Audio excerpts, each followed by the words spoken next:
देखिए, आज का जो मुद्दा है, मैं बस स्टार्ट कर रहा हूँ। आज का जो मुद्दा है उसको हम कैसे लेना है, कैसे समझना है, ये ज्यादा इम्पोर्टेंट है। देखिए, हमारे बीच में बहुत सारे ऐसे लोग हैं, ऐसे नेटवर्कर हैं, ऐसे एसोसिएट्स हैं हमारे, जो साइंस बैकग्राउंड से नहीं है। और साइंस बैकग्राउंड से नहीं होने के कारण मैं ये समझता हूँ कि 20% लोग तो अपने आप को बहुत ज्यादा इम्प्रूव कर लेते हैं, लेकिन 80% ऐसे लोग हमारे बीच में रह जाते हैं जो अपने आप को उस लेवल पे इम्प्रूव नहीं कर पाते हैं, या वेल के प्रोडक्ट को उस एंगल में बता नहीं पाते हैं। हमेशा उनको हेजिटेशन होती है। तो देखिए, स्पाइरुलिना एक टॉपिक है, लेकिन स्पाइरुलिना को समझाने से पहले मैं कुछ ऐसी बातें समझाने की कोशिश करूंगा, ऐसी बातें आपको देने की कोशिश करूंगा जिसके बाद टर्मिनोलॉजी की दिक्कत आपको नहीं होगी। उसके बाद आपको ये प्रॉब्लम नहीं होगी कि ये टर्म टर्म अगर आया है मेरे सामने, ये शब्द, ये वर्ड्स मेरे सामने आए हैं, तो इसका मीनिंग क्या है। देखिए, वेल की ट्रेनिंग अपने आप में एक बहुत अच्छी ट्रेनिंग होती है, और नेटवर्किंग की जान होती है वेल के प्रोडक्ट्स। और अगर हम वेल के प्रोडक्ट में अच्छी जानकारी रखेंगे विद टर्मिनोलॉजी, तो मैं समझता हूं आपका बिजनेस बहुत जबरदस्त जाने वाला है, और बहुत जबरदस्त जाएगा। तो इसीलिए मैं कुछ कुछ चीजें पहले एक्सप्लेन करने की कोशिश करूंगा कि आपको पूरा का पूरा सिनेरियो क्लियर हो जाए। और मैं विश्वास है मुझे कि आज की मीटिंग के बाद ये पर्टिकुलर प्रोडक्ट आपके सामने हमेशा एज ए प्रिवेंशन, कभी भी किसी डिजीज की प्रिवेंशन करनी है आपको, या किसी डिजीज के बारे में अगर आपको सोचना है, तो मैं समझता हूं ये प्रोडक्ट आपको हर उस एंगल से आपके सामने आपको नजर आना शुरू हो जाएगा जिस एंगल से एक्चुअली नजर आना चाहिए। तो thank you very much all associates जो भी ज्वाइन कर चुके हैं।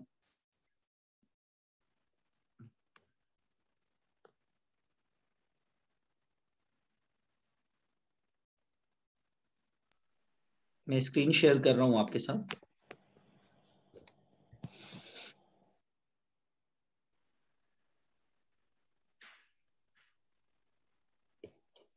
देखिए, स्पाइरुलिना को समझने से पहले हमें कुछ ऐसे वर्ड्स को जानना बहुत ज्यादा जरूरी है जो एक्चुअली में मेन पार्ट होता है किसी भी सब्जेक्ट को समझने के।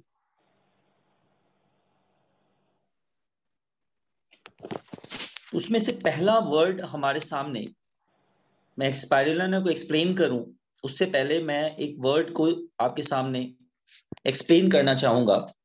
That is what free radicals. देखिए, फ्री रेडिकल्स को, अभी जैसा कि मैंने आपको कहा था कि हमारे बीच में बहुत सारे ऐसे एसोसिएट्स हैं, ऐसे फ्रेंड्स हैं जिनको साइंस की टर्मिनोलॉजी नहीं आती। उन्होंने बहुत सुन रखा है फ्री रेडिकल्स, फ्री रेडिकल्स, लेकिन कहीं ना कहीं मैं ऐसा समझता हूं कि उनको ये नहीं सही में पता होता है कि एक्चुअली फ्री रेडिकल्स क्या होता है।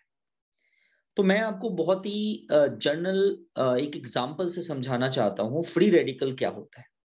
देखिए, फ्री रेडिकल्स को आप ऐसे समझ लें, बिल्कुल कहते हैं ना कि देसी भाषा में समझते हैं, कि अगर आप एक शेर को खुला छोड़ देंगे तो आप सबको पता है कि वो शेर क्या करने वाला है। अगर आपने एक भूखे शेर को खुला छोड़ दिया ना, तो वो आपके आसपास एक ही काम करेगा, और वो है डैमेज करना। फ्री रेडिकल एग्जैक्टली ऐसी ही चीज होती है आपकी बॉडी के अंदर, जो मेटाबॉलिज्म का के डिस्टरबेंस की वजह से क्रिएट हो जाती है। फ्री रेडिकल्स एक ऐसी चीज है जो बिल्कुल उस भूखे शेर की तरह होता है, कि अगर आपने उसको फ्री छोड़ दिया ना, तो फिर आपके सेल्स को इस लेवल पे डैमेज कर देगी वो, कि आप कैंसर की तरफ भी मूव कर जाएंगे। क्योंकि इसका सबसे ज्यादा इम्पैक्ट जो होता है वो आपके कोशिका पे होता है, सेल पे होता है। और सेल के भी किस पार्ट पे होता है? डीएनए पे होता है। और अगर किसी सेल के डीएनए में चेंजेस आ गए, तो आपको पता है कैंसर किसका नाम होता है। कैंसर का मतलब ही क्या होता है? जो आपके इनएक्टिव सेल्स हैं आपकी बॉडी में, जो इनएक्टिव कोशिका आपकी बॉडी के अंदर है वो क्या हो जाते हैं, एक्टिव हो जाते हैं, जिसको साइंस के लैंग्वेज में कहते हैं प्रो ऑन्कोजीन, ऑन्कोजीन में कन्वर्ट हो जाता है। Pro oncogene inactive form of cancer cell होता है जो हर सेल के अंदर होता ही है। कोई भी स्वस्थ आदमी है तो सारे के सारे जो कैंसरस सेल होते हैं जिनको कहते हैं प्रो ऑन्कोजीन, प्रोटो ऑन्कोजीन्स, वो इनएक्टिव फॉर्म में होते हैं। लेकिन जैसे ही उनको एक्सपोजर मिल जाता है फ्री रेडिकल्स का, वो ऑन्कोजीन में कन्वर्ट हो जाते हैं, और oncogene is nothing that is what, cancer. और कैंसर एक ऐसी चीज है, अगर आपके एक सेल के अंदर, आपके डीएनए के अंदर चेंजेस आ गए, आपका प्रोटो ऑन्कोजीन में चेंज हो गया, तो आप समझ सकते हैं उसके बाद आपको एक्सपोजर की कोई रिक्वायरमेंट नहीं है, उसके बाद आपको फ्री रेडिकल्स की कोई रिक्वायरमेंट नहीं है। वो एक सिंगल सेल काफी है बाकी सेल को कन्वर्ट करने के लिए, कैंसरस बनाने के लिए। इसलिए कैंसर को बोला जाता है अनकंट्रोल ग्रोथ ऑफ सेल। तो आपके दिमाग में एक बात आ गई कि फ्री रेडिकल्स एक्चुअली क्या होता है। तो बिल्कुल सीधी सीधी लैंग्वेज में बात करें तो ये बिल्कुल भूखे शेर की तरह होता है। अगर ये आपकी बॉडी में किसी भी वजह से बढ़ना शुरू हो जाएगा तो डेफिनेटली आपको क्या क्या होने वाला है, पहले मैं उसका आपको दिखा देता हूं क्या क्या पॉसिबिलिटी जनरेट हो सकती है। अब सबसे पहले हमें देखना है कि फ्री रेडिकल्स हमारी बॉडी के अंदर कैसे कैसे आ जाते हैं। अगर आप फ्राइड फूड का इस्तेमाल ज्यादा करते हैं तो फ्री रेडिकल्स आपके अंदर बढ़ जाएंगे। अल्कोहल का इस्तेमाल करते हैं, फ्री रेडिकल्स बढ़ जाएंगे। आप एडिक्शन है टोबैको स्मोक की, फ्री रेडिकल्स बढ़ जाएंगे। पेस्टिसाइड्स ज्यादा आसपास आपके यूज होता है, आप हीट वगैरह ज्यादा स्प्रे अपने आसपास करते हैं, ऐसे खेत से आपको अनाज मिल जाता है, सब्जियां मिल जाती है जहां पेस्टिसाइड्स का बहुत ज्यादा इस्तेमाल होता है, आपकी बॉडी के अंदर फ्री रेडिकल्स बढ़ जाएंगे। एयर पोल्यूशन वाले एरिया में अगर आप रहते हैं तो आपकी बॉडी के अंदर फ्री रेडिकल्स बढ़ जाएंगे। तो ये सब कारण है जिसकी वजह से फ्री रेडिकल्स आपकी बॉडी के अंदर बढ़ जाते हैं। तो अब बात यह है, फ्री रेडिकल्स अगर बढ़ जाते हैं तो एक्चुअली क्या होता है। तो देखिए फ्री रेडिकल्स क्या करता है, जैसा कि अभी मैंने आपको समझाया था, ये आपके डीएनए को डैमेज कर देता है। फ्री रेडिकल्स अल्ट्रावायलेट रेडिएशन की वजह से भी होता है, एयर पोल्यूशन एक्सप्लेन कर चुका हूं मैं, आयनाइजिंग रेडिएशन की वजह से भी आपका डीएनए डैमेज होने लग जाता है। प्लस में मेटाबॉलिक एक्टिविटीज, जैसा मैंने आपको बोला कि अगर आपकी बॉडी के अंदर बहुत ज्यादा एसिड लेवल बढ़ गया है तो भी आपके फ्री रेडिकल्स रिलीज होने शुरू हो जाते हैं। और कहीं आपको इन्फ्लेमेशन है तो भी फ्री रेडिकल्स वहां ज्यादा बनने शुरू हो जाते हैं। इन्फ्लेमेशन का मतलब कहीं पे आपकी स्वेलिंग है, स्वेलिंग के साथ पेन भी है, पेन के साथ बर्निंग भी है, तो ये सारे कंबाइन हम इसको बोलते हैं इन्फ्लेमेशन। तो ये आपको समझने की जरूरत है कि आपके आसपास चीजें क्या हो रही है, किस किस वजह से फ्री रेडिकल्स आपकी बॉडी के अंदर जा रहे हैं और वो डीएनए को आपके डैमेज कर रहे हैं। अब बात है कि कई सारे लोगों के दिमाग में एक बात आ रही होगी कि सर ये सारी चीजें तो हमारे आसपास है, इनसे हम कैसे बच सकते हैं। डेफिनेटली आप बिल्कुल ठीक सोच रहे हैं कि ये सारी चीजें आपके पास है, लेकिन अगर कोई चीज हमारे आसपास होती है तो उसका सलूशन भी हमारे पास ही होता है। अब देखिए सबसे पहले मैं समझाने की कोशिश करता हूं, जो फ्री रेडिकल्स हैं एक्चुअली वो करती क्या है आपकी बॉडी के अंदर। तो देखिए एक प्रोसेस होता है जिसको हम ऑक्सीडेशन कहते हैं। ऑक्सीडेशन स्ट्रेस को बढ़ा देती है फ्री रेडिकल। अब ऑक्सीडेटिव स्ट्रेस जब बढ़ जाती है आपके बॉडी के अंदर, तो एक एग्जांपल देखिए, एक मैं फोटोग्राफ की मदद से आपको दिखाने की कोशिश कर रहा हूं कि आपको ये फल सब्जी नजर आ रही है या नॉर्मल सेल नजर आ रहा है, एक टमाटर है या सेव है, कुछ भी ले लो आप। तो जब इसके अंदर ऑक्सीडेटिव चेंजेस होने शुरू हो जाते हैं तो देखिए उसका शेप कैसे बिगड़ना शुरू हो जाता है, और जब वो बिल्कुल बिगड़ जाता है तो देखिए कैसा हो जाता है। एग्जैक्टली मैं नीचे सेल का डायग्राम को देखिए कि नॉर्मल सेल कैसा दिखता है, और उसके बाद जब ऑक्सीडेटिव प्रोसेस फ्री रेडिकल्स की वजह से वहां होना शुरू होता है तो कैसा हो जाता है, और अल्टीमेटली जब ऑक्सीडेटिव स्ट्रेस बहुत ज्यादा बढ़ जाता है तो सेल आपका कैसा हो जाता है। सोच के देखिए कि अगर आपकी बॉडी के सेल्स अगर ऐसे हो जाएं तो आपको क्या नहीं हो सकता? आपको कैंसर भी हो सकता है, आपको विजन लॉस भी हो सकता है, आपको हार्ट डिजीज भी हो सकता है, आपको आर्थराइटिस भी हो सकता है, स्ट्रोक भी हो सकता है, रेस्पिरेटरी डिजीज हो सकती है, सांस की बीमारी, इम्यून डेफिशिएंसी आपकी हो सकती है, जो आज पता है आपको कि आजकल चल रहा है, और एम्फाइसीमा हो सकता है आपको, पार्किंसन हो सकती है आपको, फास्ट एजिंग, बुढ़ापा आपको बहुत जल्दी आ सकती है। इस सेल को देख के आपको अंदाज हो ही चुका होगा कि आपकी स्किन कैसी हो सकती है, स्किन के सेल कैसे हो सकते हैं, बॉडी के सेल अगर ऐसे हो गए हैं तो। मोटापा आपका बढ़ सकता है, क्योंकि अगर ऑक्सीडेटिव प्रोसेस बढ़ जाता है तो मोटापा बढ़ने का कारण क्या है कि आपके BMR, body metabolic rate, down हो जाता है। अगर बॉडी मेटाबॉलिक रेट अगर डाउन हो गया तो आपका वजन बढ़ना शुरू हो जाता है, क्योंकि कैलोरी कंजम्पशन बॉडी की खत्म हो जाती है। उसके बारे में मैं आगे और बताऊंगा आपको। हेयर लॉस एक बहुत बड़ा समस्या है जो आपको ऑक्सीडेटिव स्ट्रेस के कारण हो जाता है, और इन्फ्लामेटरी कंडीशंस आपकी बॉडी के अंदर, बहुत सारे इन्फ्लामेटरी कंडीशन है। मैं बहुत इजीली आपको इन्फ्लामेटरी कंडीशन का एग्जांपल देता हूं। कहीं भी बॉडी में इन्फ्लेमेशन है तो उसके लिए साइंस में एक वर्ड यूज होता है, आइटिस, ITIS, आइटिस। अब मैं एग्जांपल देता हूं आपको। मेडिकल साइंस ने बहुत सारे नाम रखे हैं आइटिस का, जैसे पेनक्रिएटाइटिस, हेपेटाइटिस, कंजक्टिवाइटिस। इस तरह जहां भी आप आइटिस नजर आता है आपको, तो आप समझ सकते हैं कि उस पर्टिकुलर पार्ट का, हेपेटाइटिस मतलब लीवर का इन्फ्लामेशन हो गया, पेनक्रिएटाइटिस मतलब पेनक्रियाज का इन्फ्लेमेशन हो गया, स्टोमेटाइटिस मतलब स्टमक का इन्फ्लेमेशन हो गया, टॉन्सिलाइटिस मतलब टॉन्सिल का इन्फ्लेमेशन हो गया, कंजक्टिवाइटिस मतलब आंखों के अंदर कॉर्निया का कंजक्टिवाइटिस हो, इन्फ्लेमेशन हो गया। तो ये बहुत ही सिंपल एक लाइन मैंने आपको बता दिया, जहां जहां आइटिस वर्ड लगता है आप समझ लें कि वहां इन्फ्लेमेशन है, और आपके दिमाग में इमीडिएट मूव होना चाहिए क्या, कि आपकी बॉडी के अंदर फ्री रेडिकल्स बढ़ने शुरू हो गए हैं। और फ्री रेडिकल्स अगर आपके बॉडी के अंदर बढ़ रहे हैं तो आपको क्या क्या समस्याएं आ सकती है। और आप देखिए जरा, क्या आप इस टमाटर को खा सकते हैं जो ऑक्सीडेटिव प्रोसेस के बाद जो बन चुका है, आपके सामने रख दूं तो क्या आप खा पाएंगे? तो सोच के देखिए, अगर हमारी बॉडी के सेल इस सिचुएशन में अगर आ जाए, आपको क्या लगता है वो बॉडी के सेल नॉर्मल एक्टिविटीज कर सकते हैं? नहीं कर सकते। अब बात है कि ऑक्सीडेटिव स्ट्रेस को कम हम कैसे कर सकते हैं। देखिए, ऑक्सीडेटिव स्ट्रेस को कम करने के लिए हमारे पास होते हैं एंटीऑक्सीडेंट्स, और एक बहुत अच्छा लेना है।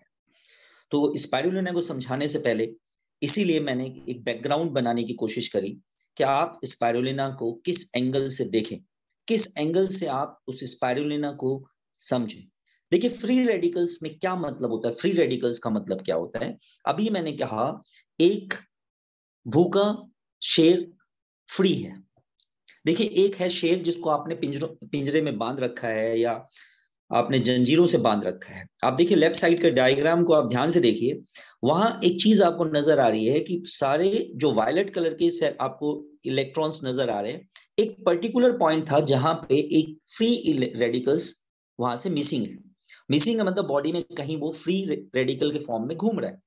हमने क्या किया, एंटीऑक्सीडेंट्स डालकर उस पर्टिकुलर प्लेस को, उस सेल के उस पर्टिकुलर डेफिशिएंसी को जहां इलेक्ट्रॉन नहीं है, हमने क्या किया, एंटीऑक्सीडेंट की मदद से वहां एक इलेक्ट्रॉन डोनेट कर दिया।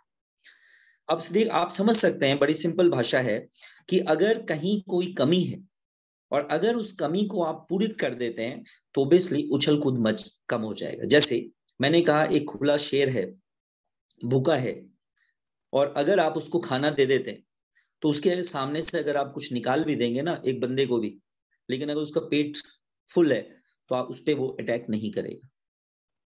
तो अगर फ्री रेडिकल्स, जहां पे आप देख रहे हैं कि फ्री रेडिकल्स है, चीजें मिसिंग है, जहां पे आपने क्या किया, एंटीऑक्सीडेंट की मदद से उसको फुलफिल कर दिया। अब देखिए क्या होगा, जो जो बातें मैंने अभी पीछे बताई, ऑक्सीडेटिव स्ट्रेस के कारण जो जो प्रॉब्लम क्रिएट हुई बॉडी के अंदर, वो सारी प्रॉब्लम क्या हो जाएगी, सॉल्व हो जाएगी। वही मैंने बताया था क्या, एजिंग फास्ट हो जाएगा। अब क्या होगा, स्लो एजिंग हो जाएगा। कोलेस्ट्रॉल लेवल आपका डाउन होना शुरू हो जाएगा। अब आपके आर्टरीज की थिकनिंग कम होनी शुरू हो जाएगी, decrease risk of arteriosclerosis. Heart disease, cholesterol level कम होगा, ट्राइग्लिसराइड लेवल कम होगा, हार्ट डिजीज के रिस्क कम हो जाएंगे, एल्जेरियन डिजीज के चांसेस कम हो जाएंगे, आपकी बॉडी के अंदर कैंसरस ट्यूमर होने के चांसेस कम हो जाएंगे, और आपकी बॉडी के अंदर डैमेजेस कम होने शुरू हो जाएंगे। अब आपको समझ आ चुका होगा स्पाइरुलिना क्या करने वाला है बॉडी में, क्योंकि spirulina is one of the best antioxidant. अभी इसी समय अगर मैं इस सेशन को फिनिश कर दूं तो भी आप सेटिस्फाई हो जाएंगे, यस सर हमें समझ आ गया कि स्पाइरुलिना करना क्या है। स्पाइरुलिना का स्पाइरुलिना क्या यूज करेगा। मैंने स्पाइरुलिना के लिए एक लाइन बोला आपके सामने कि स्पाइरुलिना इज बेस्ट एंटीऑक्सीडेंट। और एक कमाल की बात स्पाइरुलिना के बारे में मैं आपको बताऊं, ये चीज एक बार और हम क्लियर कर लेते हैं। देखिए ये सारी चीजें जब हम एंटीऑक्सीडेंट्स प्रोवाइड करते हैं, आपका लीवर प्रोटेक्शन हो जाता है, आई का प्रोटेक्शन हो जाता है, आपके हार्ट का प्रोटेक्शन हो जाता है, लंग्स का प्रोटेक्शन हो जाता है, आपके पेनक्रियाज का प्रोटेक्शन हो जाता है, एंटी कैंसरस जो एक्टिविटीज है, कैंसरस एक्टिविटीज के एंटी काम होना शुरू हो जाता है, एंटी इन्फ्लामेटरी वर्क करना शुरू होता है, मतलब इन्फ्लामेशन नहीं होने देता, और न्यूरॉन सिस्टम आपका प्रोटेक्ट हो जाता है, किडनी आपकी प्रोटेक्ट हो जाती है। और ये सारी चीजें प्रोटेक्ट किस वजह से हुई है, स्पाइरुलिना के अंदर एक मेन कंपोनेंट होता है जिसको हम बोलते हैं फाइकोसाइनिन। देखिए एक चीज मैंने आपको बताया, फ्री रेडिकल्स क्या होता है, ऑक्सीडेटिव स्ट्रेस क्या होता है, एंटीऑक्सीडेंट्स क्या होता है। अब मैं बात करने वाला हूं कि स्पाइरुलिना के अंदर ऐसा क्या पाया जाता है जो स्पाइरुलिना को खास बना देता है। तो स्पाइरुलिना को खास बनाने वाली चीज उसके अंदर होती है फाइकोसाइनिन। और फाइकोसाइनिन के अंदर खास प्रॉपर्टी होती है कि वो एक प्रोटेक्टिव लेयर की तरफ इन ऑर्गन्स पे वर्क करती है, जिसके कारण इन ऑर्गन्स का डैमेज रुक जाता है। अब आप सोचिए कि ये सारे ही मेजर ऑर्गन हैं, और अगर इन मेजर ऑर्गन्स में कोई प्रॉब्लम नहीं होती, मैं सिंपल एक लीवर की भी बात करूं कि अगर लीवर में आपके कोई प्रॉब्लम नहीं आती है तो आप कभी भी जीवन में बीमार नहीं पड़ सकते। Liver is the largest gland of the body, और अगर वो ठीक है तो उसके ठीक होते आपको कुछ नहीं हो सकता। और इसका कमाल कौन दिखाता है, फाइकोसाइनिन, जो स्पाइरुलिना के अंदर का एक कंपोनेंट है, इंग्रेडिएंट है। तो थोड़ा फाइकोसाइनिन को हम समझ लेते हैं, और फाइकोसाइनिन को अगर हम समझ लेंगे तो ऑटोमेटिकली क्या होगा, स्पाइरुलिना क्लियर हो जाएगा। देखिए फाइकोसाइनिन के मार्केट के सेगमेंट्स को अगर आप देखेंगे तो पाउडर फॉर्म के अंदर ये ज्यादा मिलता है फाइकोसाइनिन, और ये यूजेस कहाँ कहाँ होता है, फूड एंड बेवरेजेस में यूज होते हैं, कॉस्मेटिक्स में, पर्सनल केयर में यूज होता है। आप में से बहुत लोगों ने देखा होगा स्पाइरुलिना का आप फेस पैक बनाते हैं, न्यूट्रास्यूटिकल्स में यूज होता है, एनिमल फीड में यूज होता है, एक्वाकल्चर में यूज होता है। नेचर क्या है, ऑर्गेनिक है, सबसे अच्छी बात, कन्वेंशनल है, एक जगह से दूसरी जगह इजीली आप जा सकते हैं और इजी मोड में आप इसको ले सकते हैं। ज्यादा इस्तेमाल कहाँ होता है, north America, Latin America, western Europe, eastern Europe, Japan, Asia specific, middle east and Africa. तो ये सारी ऐसे ऐसे जगह हैं जहां पे फाइकोसाइनिन स्पाइरुलिना से निकालकर डायरेक्ट यूज करा जाता है। और अगर आप स्पाइरुलिना यूज करते हैं तो फाइकोसाइनिन तो आपको मिलेगा ही मिलेगा, इसके साथ साथ आपको और बहुत सारी चीजें स्पाइरुलिना के अंदर आपको मिल जाती है। देखिए स्पाइरुलिना को थोड़ा सा हम समझते हैं। स्पाइरुलिना एक्चुअली क्या है, इस धरती पर सबसे पहला सेल जिसको हम बोलते हैं साइनोबैक्टीरिया, ब्लू ग्रीन एल्गे, इस धरती का सबसे पहला सेल जिसके अंदर फोटोसिंथेसिस शुरू हुआ, मतलब सूर्य की रोशनी से खाना बनाने का प्रोसेस शुरू हुआ। सोच के देखिए आप कितना पुराना सेल है ये साइनोबैक्टीरिया, इसको कहते हैं blue green algae. Blue green algae is a bacteria जिसका नाम है साइनोबैक्टीरिया, जिसको हम लोग स्पाइरुलिना भी कहते हैं। मतलब इस धरती का सबसे पहला वो सेल जिसके अंदर फोटोसिंथेसिस स्टार्ट हुआ।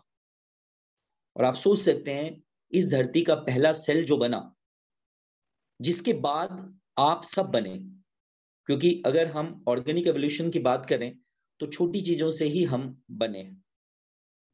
पहले छोटी छोटी चीजें हुई, फिर और बड़ी हुई और बड़ी हुई, उसके बाद ह्यूमन बीइंग्स बने। तो अगर हम अपने बेसिक बॉडी को देखें कि वो एक्चुअली हमारी बॉडी आई कहाँ से, तो वो साइनोबैक्टीरिया ही है जिससे हमारी बॉडी डेवलप हुई। साइनोबैक्टीरिया से जू बैक्टीरियाज बने, मतलब पहले साइनोबैक्टीरिया बना, साइनोबैक्टीरिया से और थोड़े से बड़ी चीजें बनी, उससे फिर फिशेस बने, फिशेस से फिर फ्रॉग्स बने, फ्रॉग फिर जमीन पे आना शुरू हो गए, पानी में भी थे। इस तरह धीरे धीरे चीजें, बंदर बने, और बंदर के बाद फिर इंसान बना। तो एक्चुअली बेसिकली अगर हम बेस में चले जाएं तो ये वो सेल है जो हमारी बॉडी का बेसिक इंग्रेडिएंट है, जिससे हमारी बॉडी बनी है। सोचो आप, अगर आपने रॉ मटेरियल ही बॉडी को दे दिया तो क्या आपकी बॉडी में कोई प्रॉब्लम होगी? यही एक खास बात है, समझने वाली बात है कि एक्चुअली स्पाइरुलिना को क्यों सुपर फूड कहते हैं। इसलिए सुपर फूड है क्योंकि आपकी बॉडी को एग्जैक्टली सूट करता है। जानवर भी खा सकते हैं इसको, आदमी भी खा सकता है इसको, कोई भी खा सकता है इसको। और क्यों? क्योंकि ये बेसिक हमारी बॉडी का ही एक पार्ट है जो शुरू में, जिससे हमारी बॉडी बनी। तो अभी जैसे हमने डिस्कशन सारी बातें करी, पावरफुल एंटीऑक्सीडेंट है, एंटी इंफ्लामेटरी है, इन्फ्लेमेशन नहीं होने देता, लो डेंसिटी लिपोप्रोटीन एलडीएल को ये कम कर देता है, ट्राइग्लाइसराइड को ये कम कर देता है। और एक खास बात है कि जो गुड कोलेस्ट्रॉल होता है उसको वो बढ़ा देता है। आपकी बॉडी के अंदर एक खास बात होती है कि अगर आप चाहते हैं कि आप ठीक ठाक रहें, आपको हार्ट से रिलेटेड कोई डिजीज ना हो, तो आपको क्या करना है, एसडीएल आपकी बॉडी के अंदर ठीक होना चाहिए, बढ़ा हुआ होना चाहिए, ट्राइग्लाइसराइड कम होना चाहिए, एलडीएल कम होनी चाहिए। ये अगर ऐसा मेंटेन होता है तो ऑब्वियसली ब्लड प्रेशर आपका क्या होगा, मेंटेन होगा। और अगर ब्लड प्रेशर मेंटेन होता है तो आप समझ सकते हैं कि हार्ट अटैक की तरफ आप मिनिमाइज हो जाएंगे, नहीं जाएंगे, आपको ये चांसेस कम हो जाएंगे। एक और खास बात है कि आपको स्पाइरुलिना लेते हुए कभी भी एनीमिया की शिकायत नहीं होगी। क्योंकि देखिए, एनीमिया की शिकायत क्यों नहीं होगी, ये एक बहुत ही बेसिक स्टडी है जो कुछ लोगों को आप में से जरूर पता होगा कि हीमोग्लोबिन, अगर आप देखेंगे हीमोग्लोबिन के स्ट्रक्चर को, अगर आप देखते हैं और क्लोरोफिल के स्ट्रक्चर को देखते हैं, स्पाइरुलिना के अंदर जो ग्रीन पार्ट है दैट इज क्लोरोफिल। अगर आप क्लोरोफिल के स्ट्रक्चर को देखेंगे और हीमोग्लोबिन के स्ट्रक्चर को देखेंगे तो आप हैरान हो जाएंगे कि दोनों का स्ट्रक्चर केमिकली बिल्कुल सेम है, सिर्फ एक के सेंटर में मैग्नीशियम होता है और एक के सेंटर में आयरन होता है।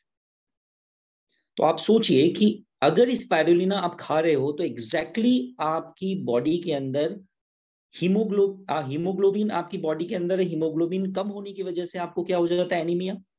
और आप उसके जैसी चीज अपनी बॉडी में डाल रहे हैं, क्या, स्पाइरुलिना। स्पाइरुलिना के अंदर क्या है, क्लोरोफिल। और क्लोरोफिल आपकी बॉडी के अंदर जाके एग्जैक्टली आपको क्या करता है, हीमोग्लोबिन को सिमिलर नेचर और शक्ल होने के कारण हीमोग्लोबिन बनाने में हेल्प करना शुरू कर देता है। और इसकी वजह से एनीमिया बहुत जल्दी रिकवर हो जाता है, आप एनीमिया से रिकवर हो जाता है। तो ये एक बेसिक स्टडी है जिसको अगर आप ध्यान से देखेंगे तो आपको समझ आ जाए। और एक खास बात है, ब्लड शुगर को कंट्रोल करती है। अगर आप, अभी मैंने पीछे बताया था कि पेनक्रियाज के लिए फाइकोसाइनिन बहुत इंपॉर्टेंट इंग्रेडिएंट है, तो आप समझ सकते हैं अगर आपकी पेनक्रियाज प्रॉपर वर्क कर रही है तो ब्लड शुगर तो बढ़ ही नहीं सकता। Even diabetes two type diabetes का जो टाइप 2 है, जिसके अंदर आप देखेंगे 3 महीने का जब आप रिपोर्टिंग करते हैं तो वो ज्यादा आ रहा है, अगर 9 आ रहा है, 10 आ रहा है। अगर आप सिर्फ स्पाइरुलिना का भी इस्तेमाल रेगुलर करते रहें तो मैं आपको गारंटी दे सकता हूं कि 3 महीने के बाद का जो रिपोर्ट होगा इसको इस्तेमाल करने के बाद, आप देखेंगे वो 6-7 आना शुरू हो जाएगा। तो ये एक बहुत बड़ी बात होती है कि पेनक्रियाज पे ये फाइकोसाइनिन जो क्लोरोफिल का एक बहुत इंपॉर्टेंट, सॉरी, स्पाइरुलिना का एक बहुत इंपॉर्टेंट पार्ट है, वो उस पर बहुत जबरदस्त एक्ट करता है। एंटीऑक्सीडेंट बहुत ज्यादा स्पाइरुलिना में होने के कारण इससे आपकी इम्यूनिटी बूस्टअप हो जाती है। आपको एचआईवी के बारे में आपको पता है ये क्या होता है? एचआईवी का फुल फॉर्म क्या होता है? Human immuno deficiency syndrome, AIDS का फुल फॉर्म है एक्वायर्ड इम्यूनो डेफिशिएंसी सिंड्रोम। और एचआईवी में क्या होता है? एचआईवी में आपकी इम्यून पावर बॉडी की बहुत ज्यादा वीक हो जाती है।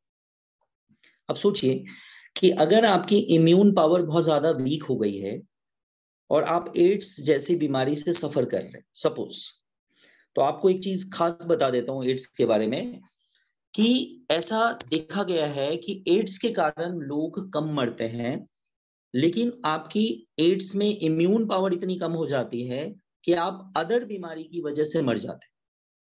मतलब अगर आप किसी भी पर्सन के पास जाते हैं, आपको उसी बीमारी को आप लेके वहां से आ जाते हैं, जो भी इन्फेक्शियस डिजीजेज है।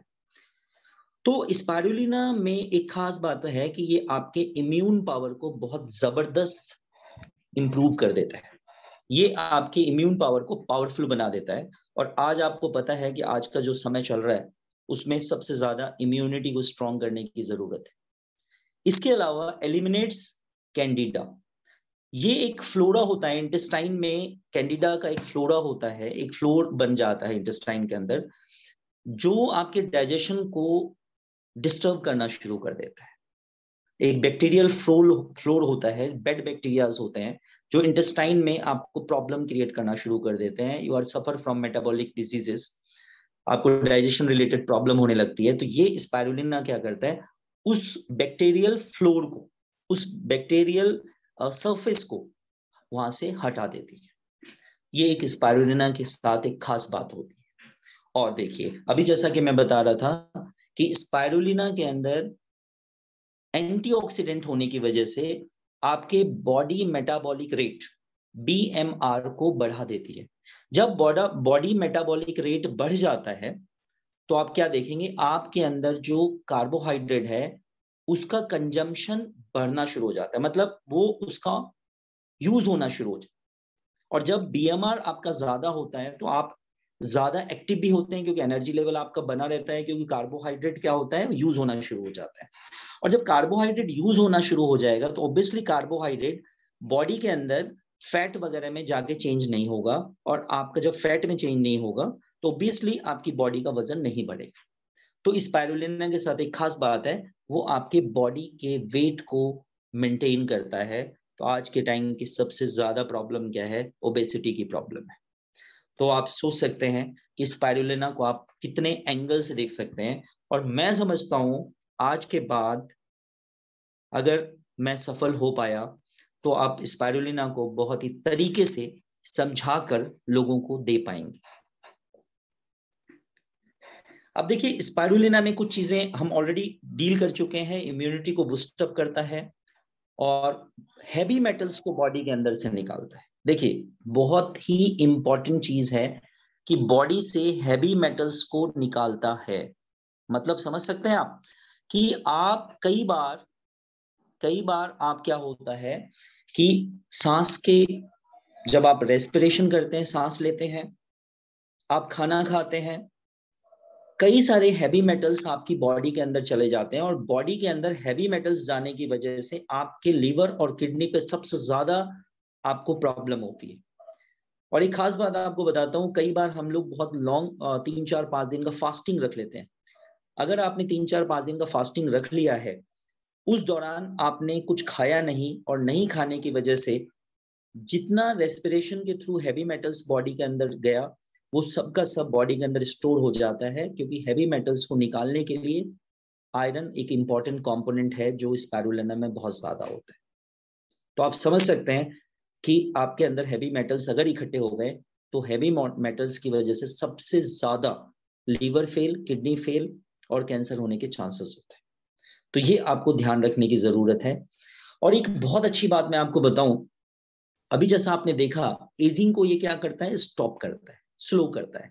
तो इसका मतलब क्या है? बुढ़ापा बहुत जल्दी नहीं आएगी। और कौन बूढ़ा होना चाहता है? मुझे बताइए, कोई भी बूढ़ा नहीं होना चाहता। अगर आपको रेगुलर साइनस की प्रॉब्लम रहती है, रिनाइटिस आपको हमेशा रहता है। अभी जैसा मैंने रिनाइटिस आइटिस वर्ड लगा, मतलब इन्फ्लामेशन ऑफ नेजल कैविटी। अगर आपको इन्फ्लामेशन हमेशा बनी रहती है नेजल की, साइनस की प्रॉब्लम आपको रहती है, अगर आप स्पाइरुलिना का इंटेक रेगुलर करते हैं तो आप हैरान हो जाएंगे, आपकी वो इन्फ्लामेशन की प्रॉब्लम चली गई, मतलब रिनाइटिस से आपकी प्रॉब्लम रिनाइटिस की सॉल्व हो गई, साइनसेस की प्रॉब्लम आपकी सॉल्व हो जाएगी। सोच के देखिए, अगर हम इस अंदाज में ले ले स्पाइरुलिना को, इस सोच और सोच के तरीके से अगर स्पाइरुलिना को हम अगर बता दें लोगों को, तो मैं आपको गारंटी देता हूं, क्या आपको उसको कहने की जरूरत है कि आप स्पाइरुलिना मुझसे ले लो? कभी भी नहीं। और एक खास बात बताता हूं, देखिए मसल स्ट्रेंथ को बढ़ाती है। देखिए मसल स्ट्रेंथ को बढ़ाती है, क्या मतलब होता है इसका? देखिए आपको मैं एक बहुत छोटे से एग्जांपल और सिंपल एग्जांपल से बताने की कोशिश करता हूं कि मैं हमेशा ये कोशिश करता हूं कि हम लोग में बहुत सारे लोग साइंस से नहीं है। तो देखिए मसल स्ट्रेंथ को बढ़ाने के पीछे का मैं आपको बेस बताता हूं। आपने देखा होगा कई बार आप जब एक्सरसाइज करते हैं या पानी से भरा हुआ बाल्टी आप थोड़ी देर उसको कैरी ऑन करते हैं, लेके चलते हैं, तो थोड़ी देर में ही आप देखेंगे आपके मसल में क्या होना शुरू हो जाता है, पेन होना शुरू हो जाता है। आपने सोचा मसल के अंदर पेन क्यों होना शुरू हो गया? क्योंकि आपके बॉडी के उस पर्टिकुलर पार्ट में ऑक्सीजन सप्लाई कम हो गई, और ऑक्सीजन सप्लाई कम होने के कारण वहां पे कार्बोहाइड्रेट जिससे आपको एनर्जी मिल रही थी, वहां पे इन एब्सेंस ऑफ ऑक्सीजन वहां पे लैक्टिक एसिड का एक्यूमुलेशन होने लग जाता है। अब कहीं भी बॉडी में अगर एसिड कंटेंट बढ़ जाता है तो वहां पे आपको पेन होना शुरू हो जाता है। अगर आप स्पाइरुलिना लेते हैं तो मसल स्ट्रेंथ इतनी अच्छी हो जाती है कि वहां पे उस पर्टिकुलर पार्ट पे कभी भी आपको थकान नहीं होती जल्दी। इसका मतलब आप समझ सकते हैं कि इसके अंदर वो पावर है कि वहां पे ऑक्सीजन सप्लाई मेंटेन कर सकती है, और इसीलिए हम कहते हैं मसल स्ट्रेंथ को इसने क्या कर दिया, इंप्रूव कर दिया। और ब्रेन के लिए बहुत, अभी बताया था मैंने पीछे कि फाइकोसाइनिन ब्रेन के सेल्स पे, न्यूरॉन्स पे प्रोटेक्शन का वर्क करती है, मतलब ब्रेन हेल्थ के लिए भी spirulina is one of the best product for you. अब देखिए ये एक अलग अंदाज है स्पाइरुलिना को देखने का। अगर आप स्पाइरुलिना लेते हैं डेली, तो आप समझ सकते हैं, अगर आपने सिर्फ स्पाइरुलिना की 2 गोलियां ली, 2 टेबलेट्स आपने स्पाइरुलिना का लिया, तो पता है आपके अंदर क्या क्या चला गया?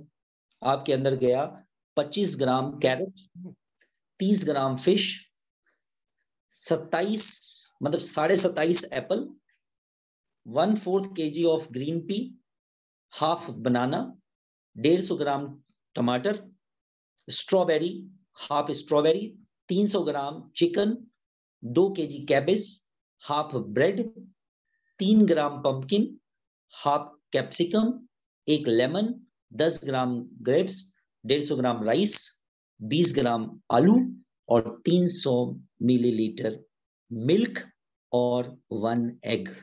सोच के देखिए जरा, क्या इतनी चीजें खा पाओगे आप और मैं? लेकिन अगर आपने 2 कैप्सूल्स या 2 टेबलेट्स अगर आपने स्पाइरुलिना का ले लिया, तो इतनी सारी चीजें आपकी बॉडी के अंदर चली गई। इतनी सारी चीजें जाने का मतलब, इन चीजों में जो जो चीजें होती है, वो सारी चीजें, वो सारे कंपोनेंट आपकी बॉडी के अंदर चले गए। सोच के देखिए, आज के बाद क्या लगता नहीं आपको कि यस, मैं 2 गोली स्पाइरुलिना का जरूर खाऊंगा? डेफिनेटली खाएंगे। और देखिए एक और एस्पेक्ट हम देखते हैं।